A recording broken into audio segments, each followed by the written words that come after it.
Good morning दोस्तों, welcome to our YouTube channel Ankit study IQ. आज के इस वीडियो में मैं आप सभी लोगों से 13 जून 2020 के जितने भी इम्पोर्टेंट करंट अफेयर्स के क्वेश्चन होंगे दोस्तों, उन सारे क्वेश्चन को हम लोग डिटेल में पढ़ेंगे, तो इसलिए वीडियो को अंत तक ज़रूर देखिए दोस्तों। आइए शुरू करते हैं आज के पहले मोस्ट इम्पॉर्टेंट क्वेश्चन से। आज का पहला क्वेश्चन है, हाल ही में किस राज्य ने पंचवटी योजना शुरू किया है? तो अभी हाल ही में हिमाचल प्रदेश गवर्नमेंट ने पंचवटी योजना को शुरू किया है दोस्तों, यानी कि इस क्वेश्चन का ऑप्शन नंबर ए सही है। अब दोस्तों यहाँ पर बात हुआ है पंचवटी योजना का, तो आखिरकार इस योजना का उद्देश्य क्या है, इसके बारे में हम लोग जान लेते हैं। इस योजना के अंतर्गत आवश्यक सुविधाओं से युक्त सभी विकास खंड में जो पार्क और बगीचे हैं उनको क्या किया जाएगा, विकसित किया जाएगा। यही इस योजना का मुख्य उद्देश्य है दोस्तों। अब पंचवटी योजना को शुरू किया है हिमाचल प्रदेश गवर्नमेंट ने, तो हिमाचल प्रदेश गवर्नमेंट के बारे में हमें पता होना चाहिए। जैसे वहाँ की राजधानी, मुख्यमंत्री, गवर्नर और मुख्य न्यायाधीश के बारे में हमें पता होना ही चाहिए दोस्तों, तो इसको हम आप लोगों को बता देता हूँ। राजधानी की बात करें तो राजधानी शिमला है, मुख्यमंत्री हैं जयराम ठाकुर जी जो कि बीजेपी पार्टी से हैं, और हिमाचल प्रदेश के गवर्नर वर्तमान समय में बंडारू दत्तात्रेय हैं, और हिमाचल प्रदेश उच्च न्यायालय के मुख्य न्यायाधीश का नाम है लिंगप्पा नारायण। तो इतनी जानकारी आपको पता होना ही चाहिए दोस्तों। अब हम बात कर लेते हैं कुछ इम्पॉर्टेंट फैक्ट का हिमाचल प्रदेश से रिलेटेड। तो हिमाचल प्रदेश के 4 पड़ोसी राज्य भी हैं दोस्तों, यानी कि हिमाचल प्रदेश अपनी सीमा को पंजाब, हरियाणा, उत्तराखंड और उत्तर प्रदेश राज्य के साथ साझा करती है। हिमाचल प्रदेश की लोकसभा की बात करें तो हिमाचल प्रदेश की लोकसभा में 4 सीटें हैं, राज्यसभा में केवल 3 सीटें हैं, और विधानसभा की बात करें तो विधानसभा में 68 सीटें हैं। हिमाचल प्रदेश की कुछ प्रमुख झीलें भी हैं जो कि काफ़ी इम्पॉर्टेंट हैं, उसमें से कुछ निम्नलिखित हैं, जैसे सूरजताल झील, नाको झील, रेणुका झील। ये सारी झीलें काफ़ी इम्पॉर्टेंट झील हैं दोस्तों। हिमाचल प्रदेश के प्रमुख दर्रे भी हैं कुछ, तो ये दर्रे एग्जाम में काफ़ी पूछे जाते हैं, तो इनके नाम मैं आप लोगों को बता देता हूँ दोस्तों। तो हिमाचल प्रदेश के जो प्रमुख दर्रे हैं उनके नाम है रोहतांग दर्रा और सीप किला दर्रा।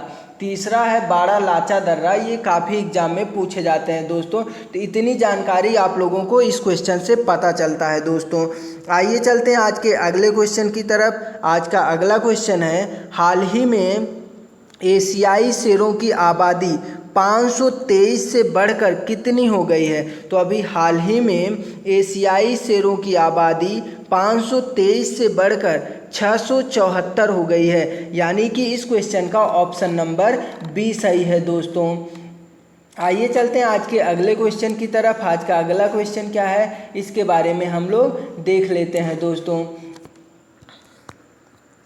हाल ही में जावेद इकबाल वानी को किस राज्य के उच्च न्यायालय के मुख्य न्यायाधीश के रूप में नियुक्त किया गया है? तो अभी हाल ही में इकबाल वानी को जम्मू कश्मीर केंद्र शासित प्रदेश के उच्च न्यायालय के मुख्य न्यायाधीश के रूप में नियुक्त किया गया है दोस्तों, यानी कि इस क्वेश्चन का ऑप्शन नंबर बी सही है। अब जावेद इकबाल वानी को जम्मू कश्मीर केंद्र शासित प्रदेश के मुख्य न्यायाधीश बनाया गया है। तो जम्मू कश्मीर केंद्र शासित प्रदेश के बारे में हम लोग डिटेल में जान लेते हैं। अगर बात करें जम्मू कश्मीर की, तो जम्मू कश्मीर पहले क्या था, राज्य था, लेकिन धारा 370 के हटने के बाद वह अब 2 केंद्र शासित प्रदेशों में डिवाइड हो गया है दोस्तों। पहला है जम्मू कश्मीर और दूसरा केंद्र शासित प्रदेश लद्दाख बन गया है। अब जम्मू कश्मीर के उपराज्यपाल की बात करें तो जम्मू कश्मीर के उपराज्यपाल हैं गिरीश चंद्र मुर्मू। जम्मू कश्मीर केंद्र शासित प्रदेश में स्थित भारत की सबसे लंबी सुरंग है, तो इसे आप लोगों को पता होना चाहिए दोस्तों कि भारत की सबसे लंबी सुरंग जो कि श्यामा प्रसाद मुखर्जी टनल है, यह कहाँ पर स्थित है, जम्मू कश्मीर केंद्र शासित प्रदेश में ही स्थित है। अगर इसकी लंबाई की बात करें तो इसकी जो लंबाई है 9.2 किलोमीटर है। अब भारत की सबसे ऊंची चोटी भी जम्मू कश्मीर केंद्र शासित प्रदेश में ही है, जिसका नाम है K2। जिसका नाम है K2 गाडविन ऑस्टेन। तो इसे K2 भी बोलते हैं और गाडविन ऑस्टेन भी बोलते हैं। अगर इसकी लंबाई की बात करें तो इसकी लंबाई है 8611 मीटर। तो इसे भी आप लोगों को पता होना चाहिए दोस्तों। अब जम्मू कश्मीर केंद्र शासित प्रदेश में कुछ इम्पॉर्टेंट झीलें भी हैं दोस्तों, जिनका नाम है डल झील, नागिन झील, गाडसर झील, अनंतनाग झील। ये सारी की सारी झीलें काफ़ी इम्पॉर्टेंट है दोस्तों। तो इतना जानकारी आप लोगों को इस क्वेश्चन से पता चलता है दोस्तों। तो वीडियो को पूरा ज़रूर देखा करिए दोस्तों, क्योंकि हर एक क्वेश्चन में मैं सारे क्वेश्चन से रिलेटेड इम्पॉर्टेंट फैक्ट ज़रूर डिस्कस करता हूँ। तो इसलिए वीडियो को अंत तक देखा करिए आप लोग। आज का अगला क्वेश्चन है, हाल ही में जारी QS वर्ल्ड रैंकिंग यूनिवर्सिटी में कौन शीर्ष स्थान पर रहा है। तो अभी हाल ही में जारी QS वर्ल्ड यूनिवर्सिटी रैंकिंग में MIT यूनिवर्सिटी शीर्ष स्थान पर रहा है, जो कि अमेरिका की एक यूनिवर्सिटी है। अगर टॉप 3 यूनिवर्सिटी की बात करें तो टॉप 3 यूनिवर्सिटी में पहले नंबर पर MIT आता है, जो कि अमेरिका देश में ही है। दूसरे नंबर पर स्टैनफोर्ड यूनिवर्सिटी आता है, यह भी अमेरिका देश में है। और तीसरे नंबर पर हार्वर्ड यूनिवर्सिटी आता है। ये तीनों के तीनों यूनिवर्सिटी अमेरिका देश में ही स्थित है। अब दोस्तों इस रैंकिंग में भारत के भी यूनिवर्सिटी का कुछ स्थान होगा।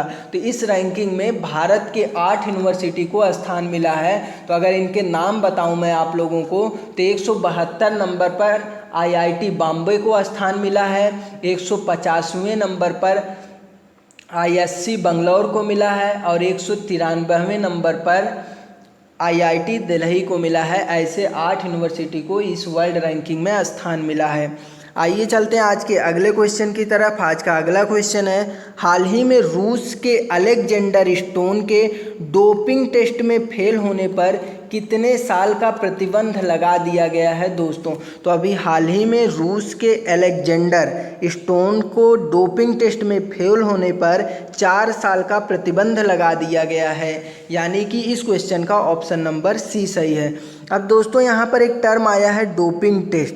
तो इसमें जो डोपिंग है इसका मतलब क्या है, इसका मतलब मैं आप लोगों को समझा देता हूँ। डोपिंग का मतलब है खिलाड़ियों द्वारा उन पदार्थों का सेवन कर लेना जो उनकी क्षमता को क्या कर देता है, इंक्रीज कर देता है, और इससे वह इस क्षमता से वो ज़्यादा अच्छा प्रदर्शन कर पाते हैं। इसी को क्या कहते हैं हम लोग, डोपिंग कहते हैं। तो डोपिंग टेस्ट में फेल हो गए हैं रूस के अलेक्जेंडर स्टोन। तो ये है रूस के, तो रूस देश के बारे में हम लोग जान लेते हैं। रूस यूरोप और एशिया महाद्वीप में स्थित एक देश है दोस्तों, जिसकी राजधानी की बात करें तो राजधानी है मॉस्को और करेंसी है रूबल। राष्ट्रपति हैं व्लादिमीर पुतिन। रूस से सबसे ज़्यादा क्वेश्चन एग्जाम में पूछा जाता है कि रूस की संसद का क्या नाम है। तो रूस की संसद का नाम है ड्यूमा। तो इसे आप लोगों को पता होना चाहिए दोस्तों। आइए चलते हैं आज के अगले क्वेश्चन की तरफ। आज का अगला क्वेश्चन है, हाल ही में भारत ने किस देश के साथ बिजली सहयोग, हाल ही में भारत ने किस देश के साथ बिजली सहयोग के लिए समझौता किया है दोस्तों। तो अभी हाल ही में भारत ने डेनमार्क देश के साथ बिजली सहयोग के लिए समझौता किया है। अब इस समझौते का उद्देश्य क्या है, इसके बारे में भी हमें पता होना चाहिए। इस समझौते का उद्देश्य है कि बिजली क्षेत्रों में दोनों देशों के बीच मजबूत, गहरा और दीर्घकालिक सहयोग विकसित करना, यही इसका मुख्य उद्देश्य है इस समझौते का। अब दोस्तों यह समझौता हुआ है डेनमार्क देश के साथ। तो डेनमार्क देश के बारे में भी हमें पता होना चाहिए। डेनमार्क यूरोप महाद्वीप में स्थित एक देश है। राजधानी की बात करें तो राजधानी है कोपनहेगन और करेंसी है डैनिश क्राउन और प्रधानमंत्री हैं लार्स लोइका रासमुसेन। आइए चलते हैं आज के अगले क्वेश्चन की तरफ दोस्तों। आज का अगला क्वेश्चन है, हाल ही में GRAC ने ICGS कनकलता बरुआ पोत सौंपा है। तो हाल ही में GRAC ने भारतीय तटरक्षक बल को ICGS कनकलता बरुआ पोत सौंपा है, यानी कि इस क्वेश्चन का ऑप्शन नंबर ए सही है दोस्तों। अब बात कर लेते हैं इस क्वेश्चन से रिलेटेड इम्पॉर्टेंट पॉइंट की। तो जो Garden Reach Shipbuilders and Engineers Limited रक्षा मंत्रालय के प्रशासनिक नियंत्रण के अधीन भारत की एक प्रमुख युद्धपोत निर्माण कंपनी है। ठीक, इसमें जो है GRAC, तो GRAC के बारे में हम आप लोगों को बता दिए दोस्तों। तो GRAC की अगर पूरा नाम का बात करें तो GRAC का पूरा नाम है garden Reach Shipbuilders and engineers, जो कि भारत के रक्षा मंत्रालय के प्रशासनिक नियंत्रण के अधीन काम करता है, जो कोई युद्धपोत का निर्माण करता है। और इसकी स्थापना हुई थी 1884 ईस्वी में। और मुख्यालय की बात करें तो मुख्यालय कहाँ पर है? मुख्यालय है पश्चिम बंगाल राज्य की राजधानी कोलकाता में। और MD एंड CEO हैं बिपिन कुमार सक्सेना। तो GRAC के बारे में आप लोगों को पता चल गया दोस्तों। मैं फिर से बता देता हूँ, GRAC भारत की एक युद्धपोत निर्माण की कंपनी है जिसका पूरा नाम है garden Reach Shipbuilders and engineers. अब दोस्तों क्वेश्चन में बात हुआ है भारतीय तटरक्षक बल का। तो भारतीय तटरक्षक बल के बारे में भी हमें पता होना चाहिए।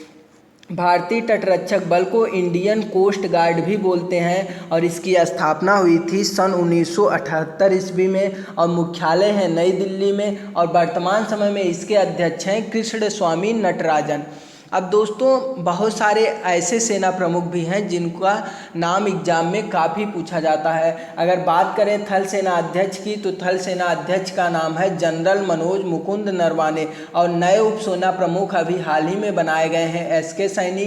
चीफ ऑफ डिफेंस की बात करें तो चीफ ऑफ डिफेंस स्टाफ हैं बिपिन रावत जी। वायुसेना के अध्यक्ष हैं air chief marshal Rakesh Kumar Bhadauria. राष्ट्रीय सुरक्षा गार्ड के अध्यक्ष की बात करें तो इनके अध्यक्ष हैं अनूप कुमार सिंह जी। आइए चलते हैं आज के अगले क्वेश्चन की तरफ दोस्तों। आज का अगला क्वेश्चन है, हाल ही में राष्ट्रपति पियरे कुरुनजीजा का निधन हुआ है, यह किस देश के साथ संबंध रखते हैं? तो अभी हाल ही में राष्ट्रपति पियरे कुरुनजीजा का निधन हुआ है। ये बुरुंडी देश के साथ संबंध रखते हैं, यानी कि इस क्वेश्चन का ऑप्शन नंबर A सही है। अब दोस्तों यहाँ पर बात हुआ है बुरुंडी देश का, तो बुरुंडी देश के बारे में हम लोग जान लेते हैं। यह अफ्रीका महाद्वीप में स्थित एक देश है जिसकी राजधानी है गिटेगा। अगर करेंसी की बात करें तो करेंसी है बुरुंडियन फ्रैंक। तो इतनी जानकारी आप लोगों को इस क्वेश्चन के बारे में पता होना चाहिए दोस्तों। आइए चलते हैं आज के अगले क्वेश्चन की तरफ। आज का अगला क्वेश्चन है, हाल ही में एक रिपोर्ट के अनुसार कौन सा वर्ष भारतीय रेलवे के लिए सबसे सुरक्षित रहा है? तो अभी हाल ही में एक रिपोर्ट आई है जिसमें भारतीय रेलवे के लिए वर्ष 2019-20 काफ़ी सुरक्षित वर्ष रहा है, यानी कि इस क्वेश्चन का ऑप्शन नंबर A सही है। अब सबसे सुरक्षित वर्ष रहने का मतलब अगर मैं आप लोगों को बताऊं, ऐसा वर्ष जिसमें रेल दुर्घटना से किसी भी यात्री की मौत ना हुई हो, तो उसी वर्ष को सबसे सुरक्षित वर्ष बोला जाता है दोस्तों। अब यहाँ पर बात हुआ है भारतीय रेलवे का, तो भारतीय रेलवे के बारे में हमें पता होना चाहिए दोस्तों। तो भारतीय रेलवे को हम लोग क्या बोलते हैं? इंडियन रेलवे इंग्लिश में। और स्थापना की बात करें तो स्थापना हुई थी 1853 ईस्वी में। अब मुख्यालय की बात करें तो मुख्यालय है भारत की राजधानी नई दिल्ली में। और रेलवे मंत्री हैं पीयूष गोयल जी। ये पूछा जा सकता है कि भारत के रेलवे मंत्री कौन है, तो आपको बताना चाहिए पीयूष गोयल जी हैं। रेलवे बोर्ड के अध्यक्ष वर्तमान समय में विनोद कुमार यादव जी हैं। RPFS महानिदेशक हैं अरुण कुमार जी। स्वतंत्र भारत के पहले रेल मंत्री की बात करें तो स्वतंत्र भारत के पहले रेल मंत्री हैं जॉन मथाई जी। आइए चलते हैं आज के अगले क्वेश्चन की तरफ। आज का अगला क्वेश्चन है, हाल ही में BS6 वाहनों पर किस रंग का स्टिकर लगाना अनिवार्य किया गया है? तो अभी हाल ही में BS6 वाहनों पर हरा रंग का स्टिकर लगाना अनिवार्य कर दिया गया है दोस्तों, यानी कि इस क्वेश्चन का ऑप्शन नंबर B सही है। ये रहा आज के करंट अफेयर्स का कंप्लीट वीडियो। अगर यह वीडियो आप लोगों को अच्छा लग रहा हो दोस्तों, तो इस वीडियो को ज़्यादा से ज़्यादा शेयर करिए और अपने सभी स्टडी रिलेटेड ग्रुप में भी शेयर करिए। Thanks for watching this video.